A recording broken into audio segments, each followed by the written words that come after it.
नमस्कार, मैं हूं तन्वी और स्वागत करती हूं अपने तमाम दर्शकों का आपके खुद के ही पसंदीदा कार्यक्रम हेल्थ मंत्रा में।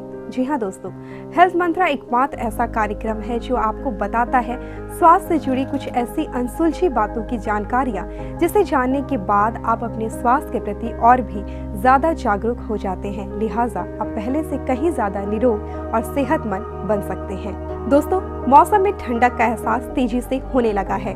दिनों दिन ठंड बढ़ता जा रहा है। ऐसे में आज हम आपको बताएंगे आयुर्वेद को अगर आपने अपने खान पान और दैनिक दिनचर्या में शामिल कर लिया तो फिर ठंड की कई समस्याओं से आप बच सकते हैं। साथ ही साथ आयुर्वेद के माध्यम से आप ठंड में होने वाली कई रोगों को भी दूर भगा सकते हैं। तो आइए आज हम आपको बताते हैं ठंड में होने वाली समस्याओं, उसके निदान के विषय में आयुर्वेद के माध्यम से। ठंड तेजी से बढ़ती जा रही है। ऐसे में कई समस्याओं का खतरा बढ़ गया है। इस मौसम में सामान्यतः शरीर के आंतरिक और बाहरी भाग प्रभावित होते हैं। ठंड के मौसम में सबसे पहले तो सर्दी, खांसी, नज़ला, जुकाम ये सब सामान्य तौर पे हो जाता है। दूसरी बात कि ठंड के मौसम में ब्लड प्रेशर के रोगियों को ठंड से बचना चाहिए। ब्लड शुगर के जो पेशेंट्स जिनका ब्लड शुगर है लेवल, उनको जो हाई ब्लड प्रेशर के पेशेंट हैं उनके लिए काफ़ी खतरनाक सिद्ध हो सकता है। इस मौसम में होने वाली तमाम समस्याओं का शुरुआती निदान बचाव ही है। लोगों को गर्म कपड़े का इस्तेमाल जरूर करना चाहिए। साथ ही ठंड में ज्यादा घर से बाहर नहीं निकलना चाहिए। इन समस्याओं से बचाव के लिए सबसे पहले सूर्योदय के पहले टहलना बंद कर दें हम लोग, उससे ठंड लगने की संभावना रहती है। और सूर्यास्त के बाद भी खुले आसमान के नीचे नहीं टहलना चाहिए। दूसरा कि गर्म कपड़ा पहनना चाहिए। गर्म का मतलब ऊनी के वस्त्र लेना चाहिए, रेशमी और ये आपका सूती वस्त्र, ये तीनों ही इसमें काफ़ी फ़ायदेमंद होता है। सिंथेटिक्स का प्रयोग नहीं करना चाहिए। दूसरा कि गर्म बिछावन पे सोना चाहिए। तीसरा है कि खुले और हवादार जगह में नहीं रहना चाहिए। अब जो बंद हैं कमरे, हमारे शास्त्रों में लिखा है कि वो चारों तरफ से जो बंद है गृह, उसमें रहना चाहिए। तो उस तरह से गृह में जब बंद रहेगा तो जो ठंड हवा का असर है वो नहीं पड़ेगा। तो ये सब सावधानी बरतनी चाहिए। इसके साथ ही ठंडा पानी नहीं पीना चाहिए, फ्रिज में रखा हुआ खाना नहीं खाना चाहिए। ये सब ठंड से रिलेटेड जितने भी इससे होने वाले सर्दी, खांसी, नज़ला, जुकाम, बुखार इत्यादि रोग उससे उत्पन्न होते हैं, इसलिए इनसे बचाव करना चाहिए। इस मौसम में कुछ खास खाद्य पदार्थों से परहेज भी करना चाहिए। साथ ही अपने दिनचर्या में भी थोड़े फेरबदल करना चाहिए ताकि ठंड से बचाव हो सके। देखिए, इस मौसम में जठराग्नि तीव्र हो जाती है। जठराग्नि तीव्र होने के नाते वो खान में जितना आप खाना खाएंगे आप, उसका पाचन बहुत अच्छी तरह हो जाता है। और खाली पेट में रहेंगे तो हमारे यहाँ सप्त धातु होता है, तो धातुओं का क्षय शुरू हो जाता है खाली पेट में, क्योंकि उसका असर मेटाबॉलिक रेट बढ़ जाता है। तो उसका जो असर होता है वो डाइजेस्टिव सिस्टम पे होता है, उससे सप्त धातु क्षय होने लगता है और उससे आदमी कमज़ोर होने लगता है। इसलिए खाली पेट नहीं रहना चाहिए, भरपेट खाना खाना चाहिए। गरिष्ठ पदार्थों का सेवन इस ऋतु में काफ़ी उत्तम माना गया है। इसके साथ ही आप मधुर रस का प्रयोग हम लोगों के आयुर्वेद में है कि मधुर लेना चाहिए। शहद का प्रयोग कर सकते हैं, मीठा गुड़ वगैरह का प्रयोग कर सकते हैं, उससे बने हुए पकवान खा सकते हैं। इन सारी चीज़ों का इस ऋतु में मांसाहारी मांस, मछली और मुर्गा ये सब खा सकते हैं। बकरे का मीट ले सकते हैं। दूसरी बात, जो वो अशाकाहारी हैं, ये जो शाकाहारी हैं, शाकाहारी लोगों के लिए जितने सलाद वगैरह खा सकते हैं, हरी सब्जी ले सकते हैं, फल फूल ले सकते हैं, खजूर का प्रयोग कर सकते हैं। उस तरह से तिल का बना जितना पदार्थ है, तिल, गुड़, ये सब, इसीलिए इस समय में ये मकर संक्रांति का आता है समय, और उसमें दही, दूध, तिल, गुड़ इत्यादि चीज़ों का बहुतायत से प्रयोग होता है। तो गरिष्ठ पदार्थ खोआ, छेना ये सब खा सकते हैं। तो वेजिटेरियन के लिए बहुत ज़्यादा उनके लिए भी है, खाने की व्यवस्था है इसमें, और सब चीज़ खा सकते हैं और उसका पाचन भी अच्छी तरह से हो सकता है। जीवन शैली में यही परहेज करना है कि इसमें ठंड में आदमी चले नहीं ज़्यादा। इसमें पित्त का प्रकोप होता है, तो इसलिए वो जीवन शैली में खाना वाना खाए नियम से। आदमी जब सूर्योदय हो जाए उसके बाद आदमी घूमे, जूता पाँव में पहन के चले, शरीर को पूरा ढक के रखे। कोई भी अंग उसका अगर रहता है खुला हुआ रहता है तो वहाँ ठंड लगने की बहुत ज़्यादा गुंजाइश होती है। बच्चों को भी बहुत संभाल के रखना है। अपने घर में सारी चीज़ों ठंड पानी नहीं लेना चाहिए और गर्म गुनगुने पानी से स्नान करना चाहिए, गर्म पानी का प्रयोग करना चाहिए पीने में। तो ये सारी सावधानियाँ बरतनी चाहिए। दोस्तों, अभी आपने देखा कि किस तरह आयुर्वेद का सहारा लेकर ठंड के मौसम में आप कई बीमारियों को अपने से दूर भगा सकते हैं। लेकिन फिलहाल यहाँ वक्त हो चला है अभी एक छोटे से ब्रेक का। ब्रेक से लौटने के बाद हम आपको बताएंगे कि ठंड के मौसम में नवजात शिशुओं की देखभाल कैसे करें और साथ ही साथ आयुर्वेद में गुनगुने पानी को क्यों अमृत तुल्य कहा गया है।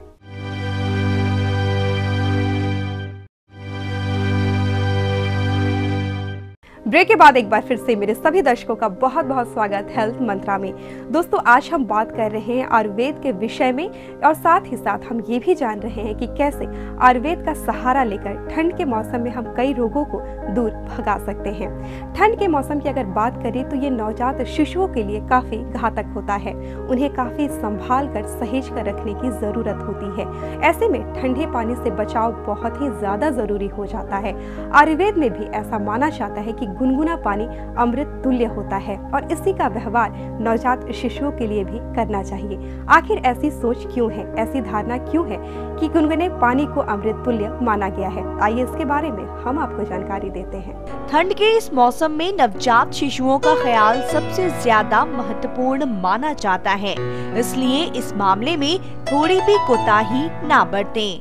नवजात शिशु को ठंड से बचाने के लिए सबसे पहले उनका खुला बदन नहीं घुमाना चाहिए। उनको वस्त्र उनको पहना के उलन जितने क्लॉथ्स हैं उसको काफ़ी अच्छे तरीके से ढक के रखना चाहिए। शरीर को गर्म रजाई के अंदर रखना चाहिए। कम्बल का प्रयोग कराना चाहिए। नीचे जूता और ऊपर टोपी और जितने भी गर्म कपड़े हैं वो पूरा कपड़ा उन्हें पहना के रखना चाहिए। कभी खुले में शाम में उनको दौड़ना, शाम में खेलना, ये सब रोक देना चाहिए। बुज़ुर्गों को तो सबसे पहले कि बुज़ुर्ग को ठंड का असर बहुत जल्दी होता है क्योंकि इम्यूनिटी बहुत कम हो जाता है उस समय। तो ऐसे में उनको पूरा कपड़ा ढक करके रखना चाहिए। उलेन प्रयोग करना चाहिए कपड़ों का। बिछावन भी उनका गद्देदार होना चाहिए। कहीं खुले में नहीं जाएं। शौच के लिए भी अगर जाते हैं तो उस समय पूरा बदन ढक करके कपड़ा पहन करके उनको निकलना चाहिए। ऐसा नहीं कि खुले में चले गए और जाके ठंड का प्रकोप हो गया। ऐसे में उनको पैरालिटिक अटैक का चांसेस ज़्यादा रहता है बुज़ुर्गों में। और ख़ास करके जिनको हाई ब्लड प्रेशर के पेशेंट हैं या जिनका डायबिटीज़ के पेशेंट हैं तो उनको ये चांसेस जिनमें बहुत ज़्यादा स्ट्रोक के चांसेस बढ़ जाते हैं उसमें। तो स्ट्रोक से बचने के लिए बदन को पूरा ढक के रखना चाहिए। अपना ब्लड प्रेशर हमेशा जांच कराते रहना चाहिए। ब्लड शुगर हमेशा जांच करा के वो बिल्कुल सामान्य रखना चाहिए उसको। और इसके लिए अगर ज़रूरत पड़े तो आवश्यकता अनुसार औषधियों का सेवन करना चाहिए। अक्सर देखा गया है कि ठंड के इस मौसम में टीनेजर्स यानी किशोर काफी लापरवाही बरतते हैं। ये लापरवाही खतरनाक साबित हो सकती है। कि किशोरों की जहाँ तक बात है वो आजकल पूरा सीना खोल करके और स्कूटर मोटरसाइकिल सब चलाते हैं। इतनी तेज़ चलाते हैं रफ्तार में कि वो ठंड लगना ही लगना है। अगर उसका प्रोटेक्शन नहीं हुआ ठंड से तो निश्चित रूप में सीने में ठंड होता है। उसके बाद उनको कुछ भी ट्यूबरकुलोसिस हो सकता है। जनरली ऐसे कॉमन जो खांसी है, नज़ला जुकाम, ये तो होता ही है। दूसरी चीज़ कि वो सर के ऊपर साइनस हो सकता है, हेडेक हो सकता है। बहुत तरह की बीमारियां हैं वो हेड से संबंधित हो सकती हैं। तो इसलिए उन लोगों को पूरा गर्म कपड़ा पहन के चारों तरफ से ढक करके हेलमेट लगा करके ये किशोर लोगों को चलना चाहिए। और फैशन में सिर्फ कहीं कहीं शर्ट पहन के लोग चलते हैं, सिल्क का पहन के चल देते हैं, तो वो पहने, अच्छी बात है, लेकिन उसके ऊपर वो गर्म कपड़ा ज़रूर पहन लें। काफ़ी सर को ढक करके, तो बदन को ढक करके चलें। यही हिफाजत का एक तरीका है कि वो सर्द से बच सकते हैं, ठंड से बच सकते हैं। दोस्तों, नवंबर को गुलाबी ठंड का मौसम कहा जाता है, लेकिन नवंबर खत्म होने वाला है और उसके बाद आता है दिसंबर का महीना। दिसंबर का महीना यानी कड़कड़ाती ठंड का महीना, और इसी महीने में बहुत ज़्यादा ज़रूरत पड़ती है सतर्कता की। खासकर अगर बात करें बाहर जाने वाले लोगों की, तो रोज़मर्रा के हमारे काम ठंड के कारण रुकने वाले नहीं है। यही सबसे ज़्यादा ज़रूरी होती है सावधानी की, क्योंकि काम के सिलसिले में हमें बाहर जाना ही है, चाहे वो छोटे छोटे बच्चे हों जिन्हें स्कूल जाना होता है या फिर ऑफिस में काम करने वाले लोग। ऐसे लोगों को और भी ज़्यादा ध्यान देने की ज़रूरत है। खास तौर पर अगर सड़क पर वाहन चलाते समय की जाने वाली सावधानियों की बात करें, तो ये बेहद ध्यान रखने वाली बात है कि जब भी आप सड़क पर गाड़ी चला रहे हो, तो जाड़े में चूंकि मौसम में कुहासे का काफ़ी प्रभाव देखा जाता है, ऐसे में आप अपने वाहन की गति थोड़ी धीमी रखें। साथ ही साथ आसपास के लोगों का भी ख्याल रखें, और अगर आप गाड़ी में हैं तो अपने आप को पूरी सतर्कता के साथ सभी लोगों को ध्यान में रखते हुए ही वाहन की गति को धीमी करते हुए आप अपनी जगह पर पहुंचे, और साथ ही साथ अपने स्वास्थ्य की पूरी देखभाल करें। ढंग से पूरे ढके हुए कपड़े पहने और ऐसे सभी पदार्थों का सेवन करें जो शरीर को गर्म रखने में सहायक होते हैं। आइए इसके बारे में हम आपको कुछ और खास जानकारियाँ देते हैं। ठंड की तीव्रता बढ़ने के बाद कुहासों का दौर भी आता है। ऐसे में सड़क दुर्घटना काफी बढ़ जाती है, इसलिए तमाम आवश्यक बातों का ख्याल जरूर रखें। ज़्यादा दुर्घटना इसमें होती है ठंड में। होता क्या है कि कोहरा लगा होता है, अब कुहासा से सामने दिखाई नहीं पड़ता है। अब उसमें स्कूटर मोटरसाइकिल खूब स्पीड में लेके चले जा रहे हैं। अच्छा, कोई गाड़ी आ रही है सामने से, अगर उसमें लाइट नहीं है लगा हुआ तो वो भी दिखाई नहीं पड़ता है, तो दोनों बिल्कुल वो लड़ जाते हैं सब आपस में, और उससे बहुत ज़्यादा वो दुर्घटना के चांसेस बढ़ जाते हैं। लाइन क्रॉसिंग के समय में ट्रेन आ रही है और पता नहीं चल रहा है। दूसरा कि ये किशोर जो लोग हैं, ये खास करके कान में लगा लेते हैं वो, और वो मोबाइल पे बात करते रहते हैं कान में लगा करके एकदम। अब उससे होता क्या है कि जो सामने विसिल भी दे रहा है गाड़ी, तो उनको पता नहीं चलता है। एक तो कोहरा है, पता भी नहीं चलेगा, वो ज़्यादा एक्सीडेंट हो जाते हैं। कभी कभी गाड़ी का एक्सीडेंट हो जाता है, कार का एक्सीडेंट, बस एक्सीडेंट, और बाइक का तो बहुत ही प्रायः एक्सीडेंट हो जाता है। तो इसलिए कोहरा में बहुत सावधानी से आदमी को चलना चाहिए। और एक लाइट, अगर आप गाड़ी लेके चल रहे हैं तो निश्चित रूप से हेड लाइट उसका जला के चले आप, ये एक बचाव का साधन है। आयुर्वेद में गुनगुने पानी को अमृत माना गया है, इसलिए इस मौसम में ठंडे पानी से परहेज करें और गुनगुने पानी का इस्तेमाल करें। साथ ही आयुर्वेदिक जड़ी बूटियों का भी सेवन करें। देखिए, गुनगुना पानी का प्रयोग हमारे शास्त्रों में खास करके हेमंत ऋतु में आया है। गुनगुना पानी से सिर्फ पीना ही नहीं, स्नान भी गुनगुना पानी से करना चाहिए। जितना आपका बॉडी टॉलरेट कर सकता है उतने गुनगुने पानी से निश्चित रूप से आप स्नान कीजिए। और जो गुनगुना पानी से स्नान हमेशा करते हैं उनकी लॉन्गेविटी बढ़ जाती है, उनकी आयु काफ़ी अधिक बढ़ जाती है। इसलिए गुनगुना पानी से स्नान करना हमारे शास्त्रों में आया है, उसका वर्णन आया है। चाहे कोई भी संहिता देखें, चरक संहिता है, सुश्रुत संहिता है, वाग्भट संहिता है, इन सारे अष्टांग हृदय में सब में आया है कि गुनगुने पानी से स्नान करें। और गुनगुना पानी पिए भी। आजकल खास करके हेमंत ऋतु में गुनगुना पानी पीना चाहिए, यानी कि पूरा ठंडा पानी पिए जा रहे हैं तो ठंडा पानी पिएंगे, सर्दी, नज़ला, जुकाम, खांसी ये सब होना स्वाभाविक है। कभी कभी बहुत ज़्यादा अगर रहेगा तो फिर निमोनिया के चांसेस हो सकते हैं, और भी दूसरे रोग हो सकते हैं। उससे बढ़ते बढ़ते एक रोग से अनेक होते हैं, बढ़ते बढ़ते रोग। जड़ी बूटियों में आप तुलसी का प्रयोग करें, सबसे अच्छा है। अदरक का प्रयोग कर सकते हैं, लहसुन का प्रयोग कर सकते हैं, आंवले का प्रयोग कर सकते हैं, और आपके इसे च्यवनप्राश, उससे इन सारी चीज़ों से बनाई जाती है। च्यवनप्राश का सेवन कीजिए। आप रसायन का सेवन कर सकते हैं। रसायन में आमल की रसायन है, हरित की रसायन है, विभीत की रसायन है, और उसके बाद वर्धमान पिपली रसायन है। तो जितने भी रसायन हैं, रसायन का प्रयोग इस ऋतु में काफ़ी लाभप्रद माना गया है, उनको लेना चाहिए। दोस्तों, अभी तक आपने जाना कि ठंड के मौसम में किस प्रकार से सावधानियां बरतें। साथ ही साथ आपने ये भी जाना कि आयुर्वेद में ऐसी अनमोल जड़ी बूटियों का खजाना है जिसके माध्यम से हम कई रोगों को पूरी तरह से दूर भगा सकते हैं।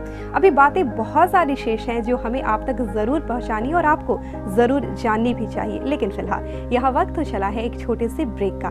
ब्रेक पर लौटने के बाद हम आपको बताएंगे, खासकर उन महिलाओं और युवतियों के लिए ये काफी कारगर चीज साबित हो सकती है, जिसमें हम आपको बताएंगे कि जाड़े के इस मौसम में आप अपने त्वचा में निखार लाने के लिए क्या करें। तो करें थोड़ा सा इंतजार, हम बस यूं लौटते हैं एक छोटे से ब्रेक के बाद।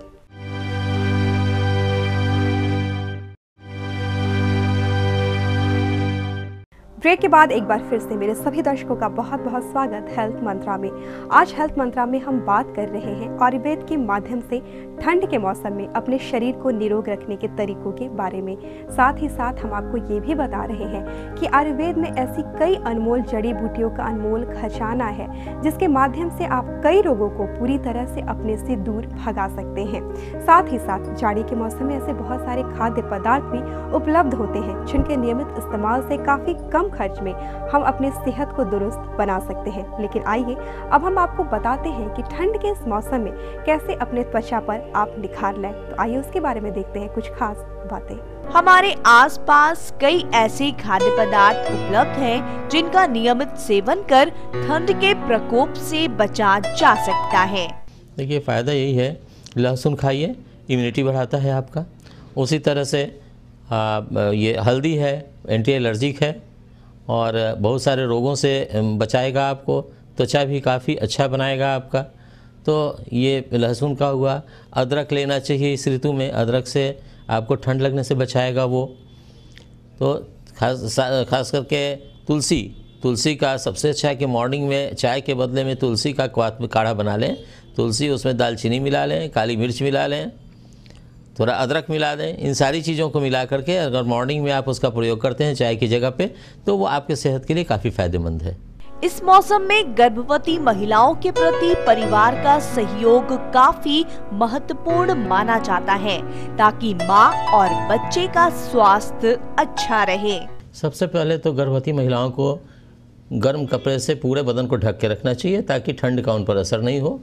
खान पान में थोड़ा संयम रखना चाहिए, जैसे इस समय दूध का प्रयोग करना चाहिए, खजूर का प्रयोग करना चाहिए और जितने मेरे बचाव के लिए जितने हो सकते हैं साधन उसका इस्तेमाल करना चाहिए।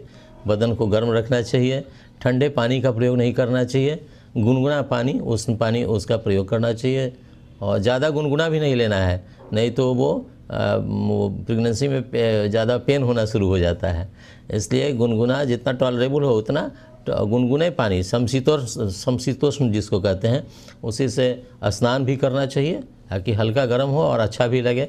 ज़्यादा गर्म पानी से भी नहीं स्नान करना चाहिए और जितना अच्छा से अच्छा पदार्थ हो, हरी सब्जियों का प्रयोग करना चाहिए। गाजर है, मूली है, आपका वो चुकंदर है, इन सारी चीज़ों का सलाद लेना चाहिए जिससे आयरन की मात्रा उनमें ज़्यादा मिले उनको, बच्चों के लिए भी अच्छा रहेगा और जच्चा के लिए भी अच्छा रहेगा। तो इन सारी चीज़ों का प्रयोग करके जूता का प्रयोग करना चाहिए, मोजा जूता पहन के निकलना चाहिए और ठंडे में नहीं निकलना चाहिए, यानी ठंडे जब ठंडी हवा बह रही हो ऐसे में नहीं निकलना चाहिए।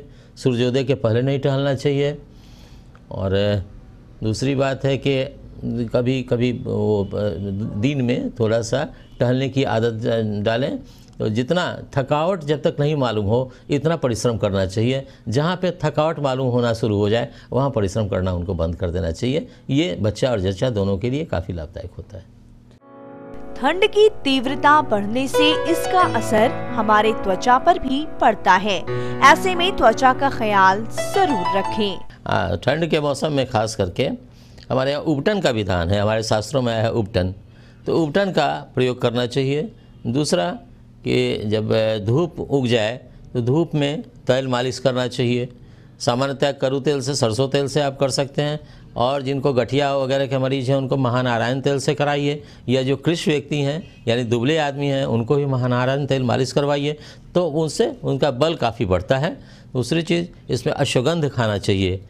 अश्वगंध को दूध के साथ मिला के लीजिए। अश्वगंध का पाउडर भी आता है, पाउडर 1 चम्मच लेके दूध के साथ दीजिए। हल्दी का प्रयोग कीजिए, हल्दी को दूध में मिला के लीजिए, इससे आपके वर्ण काफ़ी अच्छे होंगे।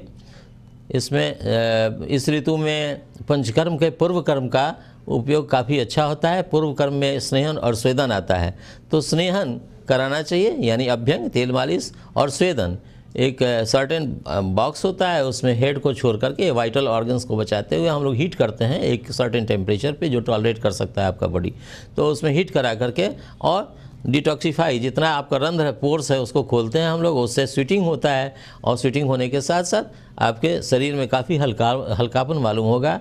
आपका वर्ण भी काफ़ी अच्छा होता है। इसके साथ ही अगरू, चंदन, इन सारी चीज़ों का प्रयोग करना चाहिए, तेल बदन में उसका प्रयोग करना चाहिए, लगाना चाहिए उसको। इससे काफ़ी आपका लावण्य काफ़ी यानी आपके स्किन की सुंदरता काफ़ी अच्छी हो जाएगी, निखार आएगा आपकी त्वचा में। आयुर्वेद एक ऐसी पुरानी चिकित्सा पद्धति जिस पे सदियों से विश्वास किया जाता है और आज भी वो उतनी ही कारगर है।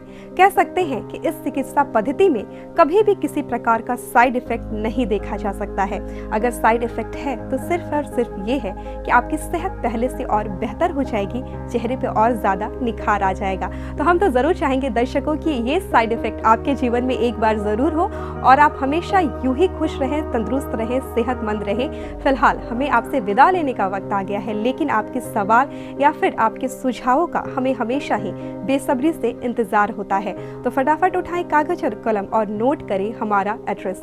हमारा ईमेल आईडी है etvhealthmantra@gmail.com। आज के लिए बस इतना ही। चलते चलते अपने तमाम दर्शकों से हम यही कहना चाहेंगे, ठंड के मौसम में रखें थोड़ी सी सावधानी और इस मौसम का खुल के आनंद लें। इन्हीं बातों के साथ मैं तन्वी अपनी पूरी हेल्थ मंत्रा की टीम की तरफ से आपसे लेती हूँ इजाजत। नमस्कार।